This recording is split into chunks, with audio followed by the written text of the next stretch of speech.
Hello, Weil Alumni. I'm Paul Overmyer, partner in the banking and finance group here in New York. I'm excited to host this edition of the Weil Alumni Interview Series, featuring my very good friend, Tom Hassagen, a managing director at Goldman Sachs, and also my first year office mate. Tom joined Goldman Sachs in February of 2018 as vice president in the loan negotiation group before being promoted this year to managing director. Prior to Goldman, Tom was an associate in our banking and finance group in New York, where he focused on advising leading private equity sponsors, corporate borrowers, and financial institutions in a variety of banking and finance transactions. Tom, thank you so much for joining us. Oh, well, thank you for having me. It's always great to catch up with my old office mate. I wouldn't have thought 12 years ago or whatever, this would be what we were doing. Yeah, But excited to do it. I'm happy we both made it here. Yeah. So to start, congratulations again on your recent promotion to managing director. We would love it if you could talk us through just the evolution of your role at Goldman over the past 6 years. Sure. So as you mentioned, I started as a vice president in the loan negotiation group. And our group is sort of like a hybrid legal and commercial group. Most of us, but not all of us, are former attorneys at big law firms. And I think our main function is when we're going to, among many, when we're going to commit capital, we want to do so that on terms that make sense, right? And that's, given the market at the time, given the credit quality of the issuer, given the precedent with that sponsor or that company, and whatever other specifics of the deal. And then we also serve as a quality control check on our outside law firms to make sure that, what they're actually putting in the commitment papers or the credit agreement reflects the business deal and reflects what's been approved by our committee. And so when I started, I think my role was really just to execute what I just described, right? I was really in an execution function, also sort of getting up to speed on what Goldman cares about, what lenders more broadly care about. Because when I was a while at the end, I was sort of focused more on sponsor stuff.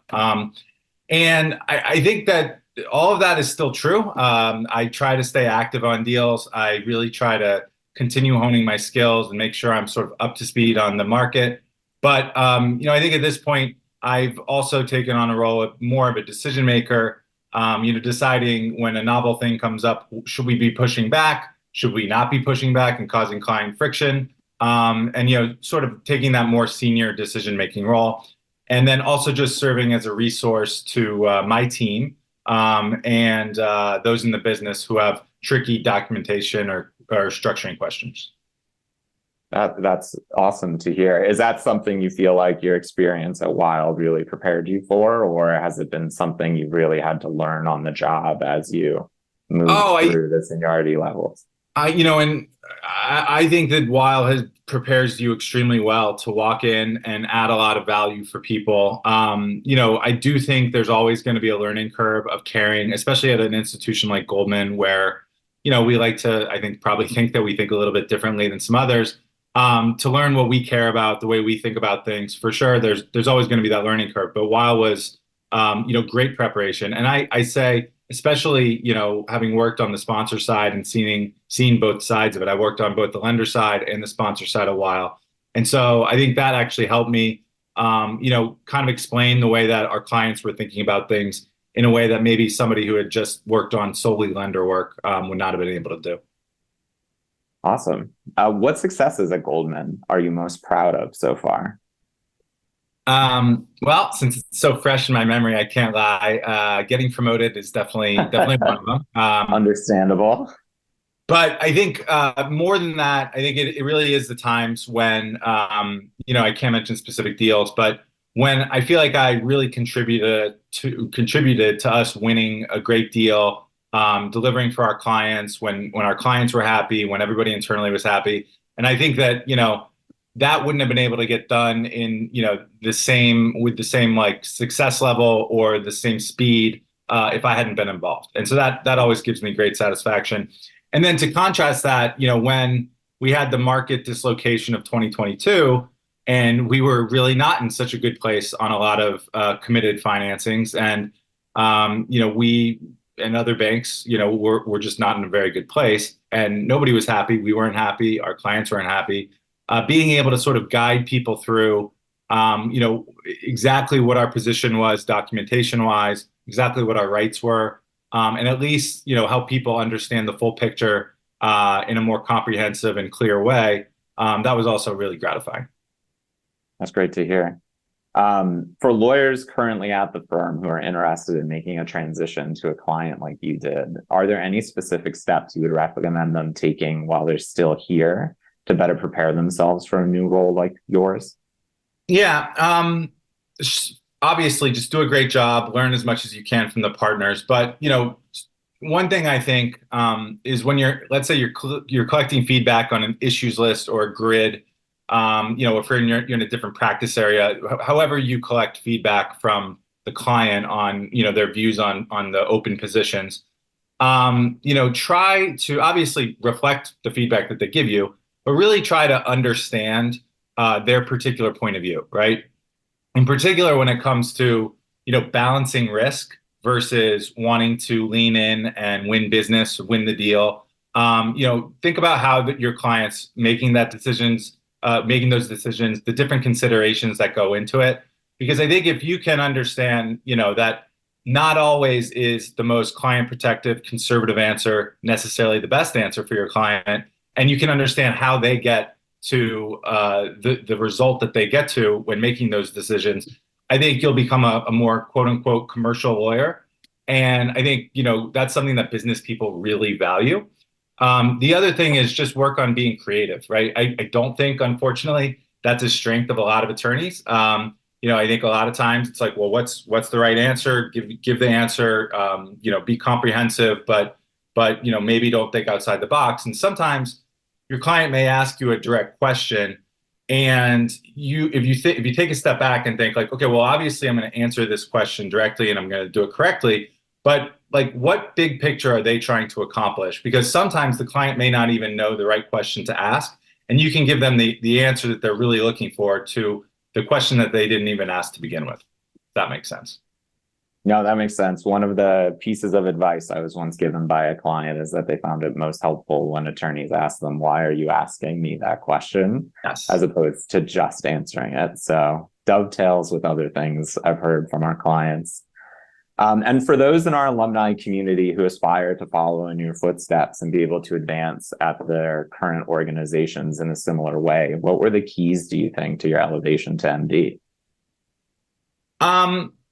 Well, I think first and foremost, just be excellent at your core job function. Obviously, I think that goes without saying. I think, beyond that, another key for anybody is to build connections with as wide and deep a net as possible, both, professional and personal. And how people go about doing that, I think actually will vary a lot by personality and, just by individual. But I can give you some perspective on how I think I did it. When I first arrived, I sit kind of within the business, right? So this may not be true if somebody's taking a pure legal role at a client, but for me, I made sure that I was a resource to as many junior business people, left fin bankers as possible, right? Explaining issues outside the scope of the sort of direct thing that we were dealing with, summarizing credit agreements or indentures to help them with pitches, hosting teach-ins, and really whatever they asked me. And coming out of Weil, as we discussed before, you really are so prepared to be a resource to junior people. And at least at our institution, junior bankers are really hungry to learn and to grow. And so they're going to see you as this tremendous resource. And, over time, that's going to build your reputation. That's going to build goodwill with them. And then even more time, those people are going to get more senior. They're going to tell their bosses, the more senior people, what an asset you are. And eventually more senior people are going to start to rely on you in the same way. And, I think that the other thing, and this isn't so helpful, but sometimes you really just have to wait it out, right? I mean, when you're in a legal or legal-ish function, when you're in a legal or legal-ish function at a client, and you're not necessarily directly revenue producing, promotions can really take time. And there's not always a spot available, even if you're excellent. It may just be that, hey, there's one spot for that more senior role.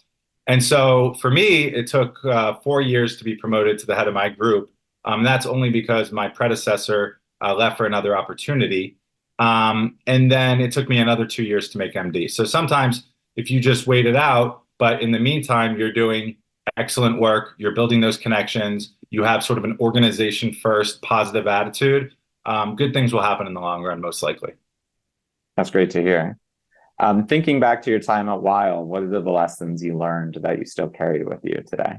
And maybe we've touched on this a little bit earlier in the conversation. Yeah, I think two in particular, and different from what we discussed before. One is sort of more substantive, and I guess one is more of a soft factor. And the substantive one is, I think because of Wiles, well, both because of the sponsor work that I did, which is just you're coming at it from a different perspective than somebody who's just represented lenders their whole career, but also because of Wiles' sort of world-class restructuring group. I think we just had more exposure to restructurings, both in court and out of court, than equally experienced attorneys at other firms. And I think that was most helpful in that it did help me think more creatively, which we touched on before. Taught me how to find weaknesses in debt documents, how to think about the entire capital structure as a whole rather than just whatever specific piece I was working on. And it just taught me to sort of be a more well-rounded strategic thinker.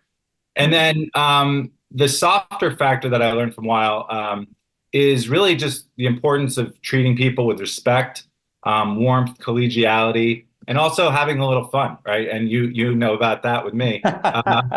We had too much fun in that A topic for another interview. But I don't think every law firm really successfully balances the high bar of needing to do extremely high quality work in great volume, but still managing to be just a really pleasant place to go to work every day.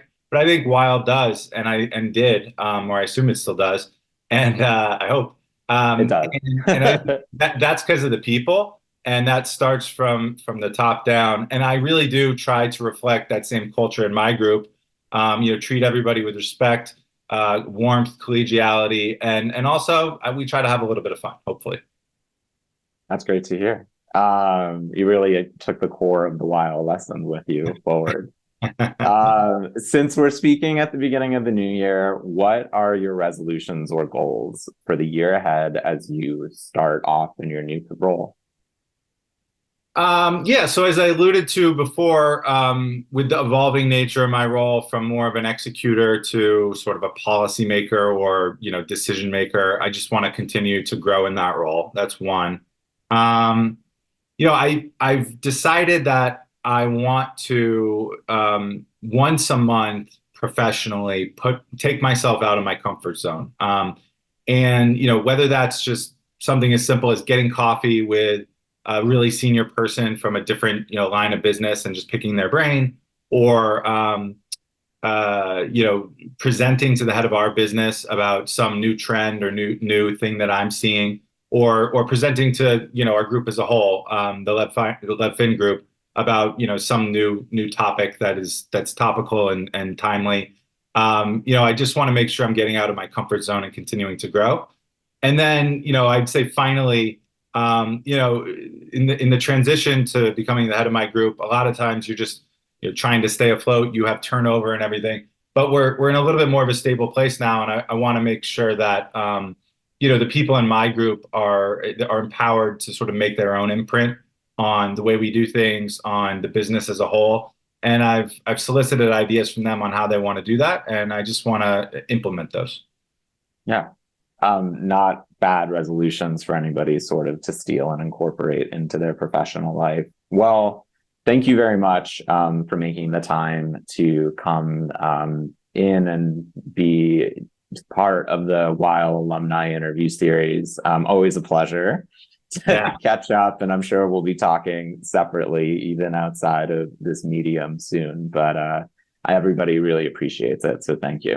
All right. No, it was a pleasure, and it's fun to chat in this kind of formal way. But thanks for having me, and look forward to catching up soon.